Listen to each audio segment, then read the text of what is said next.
Good day, everyone. Today, we're going to present the virtue ethics and natural law ethics.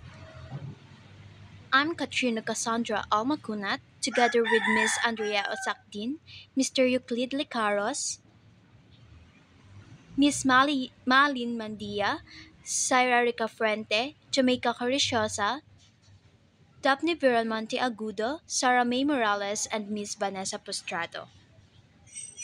Let's start the discussion asking, why do the right thing? Bakit nga ba kinakailangan natin gumawa ng tama?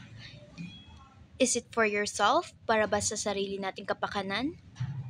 Or kasi alam natin na mali gumawa ng mali? Or baka naman dahil ito ang alam nating tama? Or dahil may batas na nagsasabi na kailangan natin gumawa ng tama? Ikaw, para sa'yo, bakit nga ba kailangan natin gumawa or gumalaw sa paraan na tayo ay nasa tama? Why do we need to do right thing? At yan ay malalaman po natin as we go along with our discussion. Thank you.